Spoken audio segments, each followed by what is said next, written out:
Alright, so we've just taken my new Lotus for a drive into town. I'm gonna go to one of my favourite shops today and talk to the business owner, Michael, and help him, give him some strategies for growing his business with social media. Let's take a walk. What I want to start doing, I've wanted to do this for ages, is actually like go out into other businesses, because that's where I come up with the best ideas for how to sell things, when I can like actually see them, when I'm looking at someone's product or service, or when I'm like talking to someone about it. I just get all of these like, oh, you could do this and you could do that and you could do this. And so I know Michael is actually trying to grow his Instagram at the moment. I follow him. Journey to Soul is the name of the shop, but because they have a business that has so many products, like you'll see in a minute, there's like so much in that shop. I think he sometimes like overwhelms the posts, or like isn't kind of explaining well enough the benefits of what they do, or where people can even get things. So I want to find out today what their goals are for the business. I know he's happy with where it is and keeping it relatively small for just him and his wife to run. He doesn't want to like scale it or have multiple stores and things, but fried rice. He does want fried rice.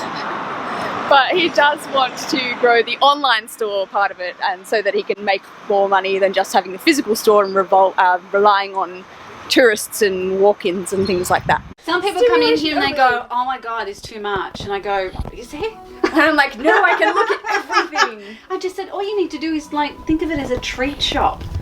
We always sort of like... Yeah, it's like a lolly store of spirituality. Yeah, it's like the Curiosity Emporium. Yeah. That's how we sort of classify our shop. And cool. It's keeping it unique. And what we were saying about it tough in retail. And that's the reality out there, but it doesn't necessarily mean you have to actually live and breathe it in your business. Yeah, and look, it also depends on the type of people that you want to attract too, because like for me, this is like my dream shop. I'm not overwhelmed by it at all. I'm like, oh my God, like, yes, I love this, how exciting. Whereas, you know, a different type of person might walk in and be like, ah, too much, run away. So, and they're not going to be our customer, and no. I think that's probably... Because I want to come back, I'm like, well, I'm not going to buy everything today, but I'll come back again and then buy something else. Now, some people walk in the door and you can tell straight away they're not going to be your customer, because you see this look on their face. Yeah, they're like, what have I just stepped into? They're confronted. And then other people walk in there and you see their energy go. Yeah. And it just opens. Yes. And then they wander around and they feel welcome. And they'll, even if they don't buy anything before they leave the shop, they'll come and thank me. Yeah. Yeah. Yeah, it's nice. Because that's the vibe that I get from this shop. I just walk in and I'm like, I just like the energy in here. It's like a really cool, you know, I just want to go back again. So. And that's probably our big plus. Yeah. That we do have that, and it's constantly changing as well, but keeping it stable. And one of the things Michael actually said to me, he said, don't change for the sake of changing, because I always like to change things because I get wanting to change, and I realise that I've got to step back and take a big deep breath and go, no, I can't change too much because it's actually working. I think that's... Well, yes, that's the thing. Sometimes don't fix what's not broken, because you will get bored of your own stuff before anyone else has even seen it. Like, it's one of the biggest things that I teach in marketing. Like, someone will get an ad that's working on their Facebook page and it'll be bringing them clients and making them money, and they're like, oh, but I've been running this for like a month now, I feel like I should change it. It's like, no, it's working. Just keep it going in the background and come up with another one as well. But, you know, I think that's... don't turn it off. Because I specialise in like selling on social media especially, and the first thing that I know with retail businesses is they can be limited by walk-in traffic, obviously. True, like if it's not busy on the street, then which is what we face. And you can't decide on the type of person that's going to come to the mountain either. Like, it might be a full day of really spiritual people, or it might be like a week of like people that are just like no. So my first idea is like, I know you do have a website and you do sell online at the moment. Is that doing well though, or it's sort of taking off because it's a Shopify attached to my Facebook. Yeah, Shopify's great. But there's still not the, like, it's starting to kick off. I'm actually starting to get a sale here and there. But what's happening is people are coming into the shop. Yeah. And I make sure if they like the shop, they take my business card. And then they go to the website. Then they go to the website and say, oh, I was in here 2 weeks ago and I'm kicking myself I didn't buy this. So then I said, what was it? Okay, it's not on my website. Then I have to quickly go on my phone. Yeah. I put it onto the Shopify and then they can go there and hit the buy button. Yeah.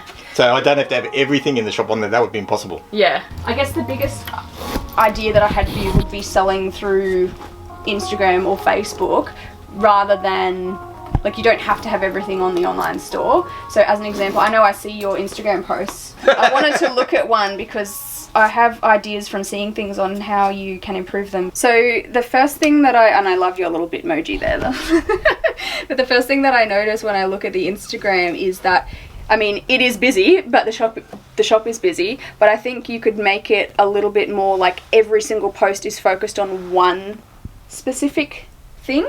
You're never going to run out of things, and you've got so much variety. You could even have something to do with, like, Thursdays are all about essential oils as an example, and you feature one oil and what the benefits of that oil are and how that's going to help that person, or then the next day you feature a certain type of crystal and the benefits of that, and then the next day you pick a deck of cards and you open it up and show people or talk about what the difference is on that. It doesn't matter, you could do a video or you can just type it in the words. But one thing that I did notice on the Instagram is and this is just something that so many people do that they don't even know that it's not working, is the captions that you put there. If you just put a whole bunch of hashtags and a picture, people aren't actually going to do anything other than just like it. The way to do that is, if you were going to select this particular necklace or pendant, take a really nice beautiful close-up picture and maybe even a short little, you know, video moving around it, and put both of those there, but the words that go with it tell a story about what that pendant is, why you chose it, or what the stone is, or how, like, you know, a little bit of a story around that particular item, and feature that for the day, and then put your hashtags at the bottom under the story, and then have some kind of call to action as like, we've only got 2 of these available, send us a DM if you want one, they're this much. And that way you'll get people going, oh, there's only 1 of them, or there's only 2 of them, I'm going to just DM them and order that. Because the hashtags work for people to find things, but if you don't actually have a story that goes with it, and you can, like, I know you know everything, like, you're so knowledgeable and you have so much experience. Every time I talk to you, I'm just like, so, you know, every one of those little stories that you just find yourself telling people in general day-to-day life about things could be like a really interesting series of, like, people subscribe so that, because they want your knowledge. Does that make sense? Yeah, we started doing the videos and things like that, but it was more, I get, and it's not stage fright, don't get me wrong. You don't have to be on, yeah, you can just use typing. Yeah, and I sort of felt, I always have to be in the moment. Yeah. And if I'm not in the moment, I get stuck, because then I go into my head. Whereas if I just talk, it comes out. So when we're doing the videos, it was just like, what, take 1, take 2, take 3. And the ones that would, and I'd bugger it up, I'd say the wrong thing or pronounce it wrong, and I go, oh shit.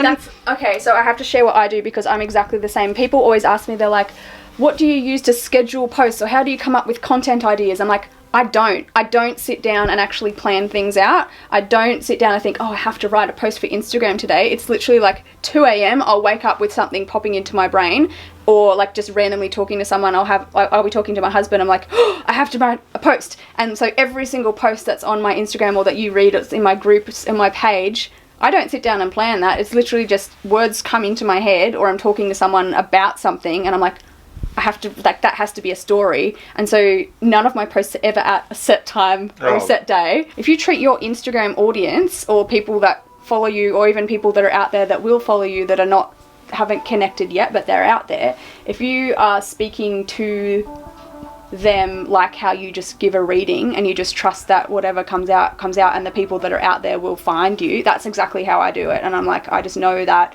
my ideal clients are there, and the more I put me out there and things that will help them, they will find me from that. I love oracle cards, and I was thinking I might make like a little short video and even show you like what I would do on Instagram. If you want to, I don't know if you've done this before, but you can actually make little mini movies just through Instagram, like a 60-second thing. Yeah, I had that. So if I go to make a video, no, I actually just go to upload a post, but if I go to video, I can flip it around and say, what am I going to say? Let's put the cards in the background. Hey guys, I'm in one of my favorite ever shops today called Journey to Soul, and if you love oracle cards, I want to show you the range that these guys have. You have to check it out. So that was 10 seconds as I was just holding the button, but then what I can do is flip the camera around, and the next 10 seconds or 5 seconds I just need to decide what I'm going to say. I'll just make it up as I go. Well, our cards are unique because we have cards that other people don't have because of the weirdness of the way. Our cards are unique in that I select them by going through my lists, and I run my finger down there, and when I get a hit that's the right card, that's the one I get in, so I get one-offs. Yeah. So I know the person's going to walk through the door eventually and pick up that set of cards. And then, so that's why I always keep coming back into this shop, and I found this one, Quantum Tarot. There's always new ones that they've got, and they've always got really limited amounts of them, so it's like, oh, that one's there just for me because Michael chose it for me. And that's like, what, 30 seconds so far, so we need to keep it under 60 seconds as a little video. And then I might show, so whether you're into crystals or pagan cats or Illuminati, medicine cards, tattoo tarot. I have this Dreams of Gaia one, and I have the Starman David Bowie deck, and then I'll flip it back around. So it just keeps it visually interesting. What's the call to action? Where do you want people just to follow you on Instagram, do you reckon? Or people to go... What do you think? Let's use that because it's on Probably Instagram. Instagram's better. Yeah, so is it just at Journey to Soul? Yeah, at Journey I'll to tag Soul. you in it as well. So yeah, if you love oracle cards, definitely follow at Journey to Soul on Instagram, and I think that's it. I ran out of space. But that's as easy as it is, like, to create. Did they a tap short all video. those 10 seconds together? Because I tried that. Now watch it. Oh, so yeah, because that's what you're saying. You don't have to edit anything. It just Hey guys, I'm in one of my favorite ever shops today called Journey to Soul, and if you love oracle cards, I want to show you the range that these guys have. You have to check it out. Cards are unique in that I select them by going through my lists, and I run my finger down there, and when I get a hit that's the right card, that's the one I get in, so I get one-offs. Yeah. So I know the person's going to walk through the door eventually and pick up that set of cards. So that's why I always keep coming. So you've got this little 60-second movie, and then you always want to end it with a call to action. With the call to action. But it makes sense to, if you're going to make a lot of those videos, you can make one a day, you can make two a day. Feature just one product at a time in 60 seconds, because people are just like, they can't pay attention to anything these days for a very long time. So 60 seconds is a really good amount of time. But yeah, pick one deck, say, like, show the title of it, like, this is the Crystal Oracle deck that we're having a look at today, and then you can, or like, point it at your face and say, what I like about this one or why we got it in was this, and then open it up and show the cards, because I love seeing the, you know, the artwork on them. And so all I did was, with this one, was like, if you're a hashtag spirit junkie like me, follow Journey to Soul. Obviously the intention of this post is for me to share something with my people, but if you were going to share, like, pagan cats as an example, that's the kind of hashtags that you would use for this particular one. So you like hashtag tarot cards, hashtag pagan, hashtag cats, hashtag spirit, hashtag meow, hashtag spirit, and you could do someone, hashtag David Bowie for that one, and then you can alternate it so that, because you want, there you go, so you want your feed to look rather like a little bit, if it's too kind of like too many pictures of the same themes, yeah, you need some gaps. So even if you have, like, or you just have variety, so that, you know, one day is a crystal, one day is a oil, one day is a tarot card, one day is a book, but then yeah, you can actually get people buying them through having that call to action of, and especially because you do have limited stuff, like, you've got that scarcity there, that, like, there is only 2 of these, they're $44. If you want one, I can send it out to you today. Just send me a message. If you have a physical store, which a lot of my clients do, sometimes you can get capped out. Like, there's only so much money that you can make in a shop, especially even if you have staff working, and there's, like, if it's a hair salon or something and there's people coming in, like, there's only so much you can grow. So you either have to have, if you want to keep growing and making more money, which some people do and some people don't, they just want to get to, like, a comfortable level, or they have a certain goal that they're aiming for, but taking it online in some way, and, you know, I know especially because if you're sitting around in here waiting for people to come in, I have nothing but time during the day.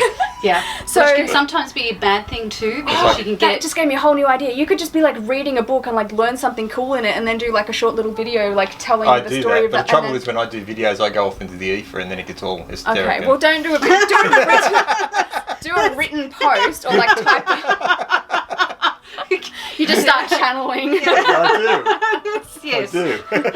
That happens to me too. I was saying my brain's like a pinball machine the other day. Like I'll start on topic with one thing, trying to get it finished into the sentence at the whole, but then it's like over there. I can really, yeah, I totally relate to that. But yeah, so what else? See? We're playing pinball. Yeah, you need to build a business that's scalable and can grow, and you can take advantage of the online side of things. So you've got clients now, or maybe we've got people. All right, thank you. Thank you. That's nice to see you. Lovely to see you. Yeah. Beautiful to see you.